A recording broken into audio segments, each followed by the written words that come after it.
Hello Hindi medium academy में आप सभी का स्वागत है। मैं हूं अरुण कुमार यादव और आज इस वीडियो में हम देखेंगे विज्ञान कक्षा 8 का जो अध्याय 2 है इसका भाग 4।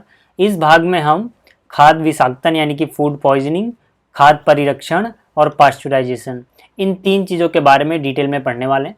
इसके पहले के जो 3 पार्ट हैं उनके लिंक आपको इस वीडियो के डिस्क्रिप्शन में मिल जाएंगे। इसके अलावा अगर आप इंस्टा पे हैं तो आप इंस्टा पे हिंदी मीडियम एकेडमी को फॉलो कर सकते हैं, और अगर आप फेसबुक पे हिंदी मीडियम एकेडमी के साथ जुड़ना चाहते हैं तो ये फेसबुक पेज आईडी है, यहाँ से आप इसको भी फॉलो कर सकते हैं। और अगर आप इंग्लिश मीडियम के स्टूडेंट हैं तो आप इंग्लिश मीडियम में मैथ्स के लिए एक स्टडी को सब्सक्राइब कर सकते हैं और साइंस के लिए डियर साइंस को। तो चलिए शुरू करते हैं। तो यहाँ पर देखो, जो अपना पहला टॉपिक है ये खाद्य विषाक्तन यानी कि फूड पॉइजनिंग। तो जैसे कि नाम से ही पता लग रहा है कि फूड यानी जो खाना है अपना, उसमें पॉइजन यानी कि जहर बन जा रहा है। ठीक है, तो जो ये खाना है अपना ये जहरीला कैसे हो जाता है।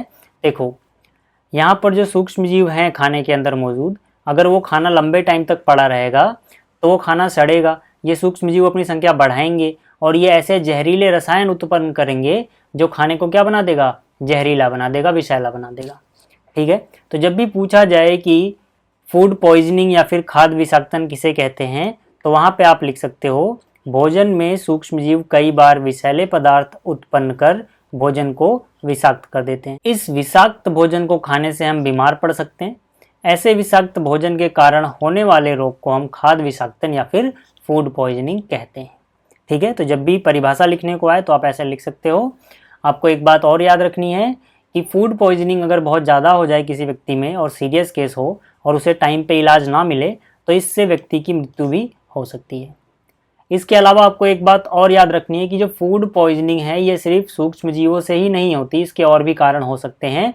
जैसे कि आपने हो सकता है कुछ चीज़ें एक साथ ऐसे खा ली जो आपको एक साथ नहीं खानी चाहिए थी, क्योंकि वो आपस में पेट में जाके आपके रासायनिक अभिक्रिया कर सकते हैं और ऐसे रसायन उत्पन्न कर सकते हैं जो आपके लिए खतरनाक हो, तो वहाँ से भी फूड पॉइजनिंग हो सकती है।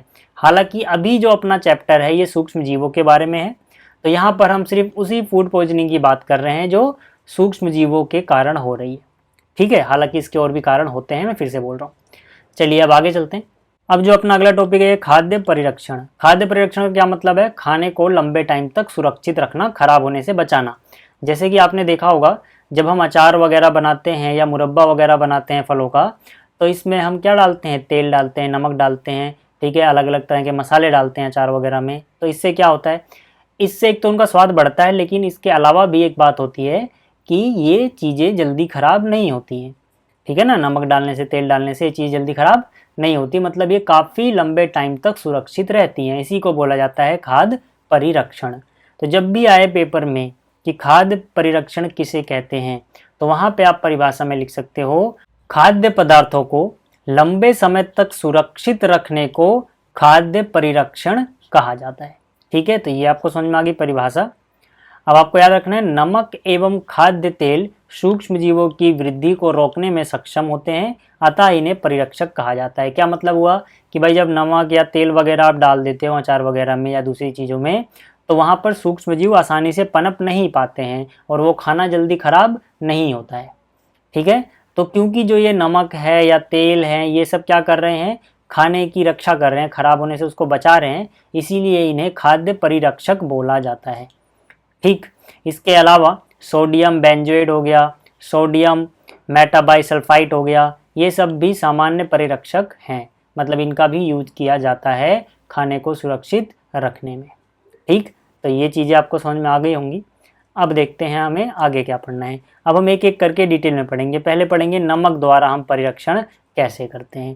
ठीक है, नमक के बारे में आप सभी जानते हैं, ठीक है, सबके घर में यूज़ होता होगा, इसके बिना तो खाने में कोई स्वाद ही नहीं आता। तो जो ये नमक है ये यूज़ किया जाता है अचार वगैरह में, ठीक है, या फिर दूसरी चीज़ों में भी। ठीक है, मछलियों वगैरह को जब लंबे टाइम तक सुरक्षित रखना हो तो नमक के साथ रखा जाता है। इससे क्या होता है कि जो नमक है ये सूक्ष्म जीवों की वृद्धि को रोक देता है, तो इससे ये चीज़ जल्दी ख़राब नहीं होती है, सड़ती नहीं है जल्दी। ठीक है, तो यहाँ पर देखो मैंने लिखा है, साधारण नमक एक प्राकृतिक परिरक्षक है।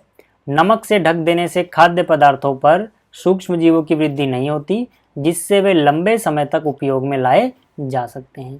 तो इतना आपको समझ में आ गया कि नमक से खाद्य परिरक्षण किस तरह से हो रहा है। आपको याद रखना है नमक का उपयोग मांस, मछली, आम, आंवला, नींबू, इमली इन सभी के परिरक्षण के लिए किया जाता है। ठीक है, इन सब में आप नमक डाल दो तो वो काफ़ी टाइम तक सुरक्षित रहते हैं।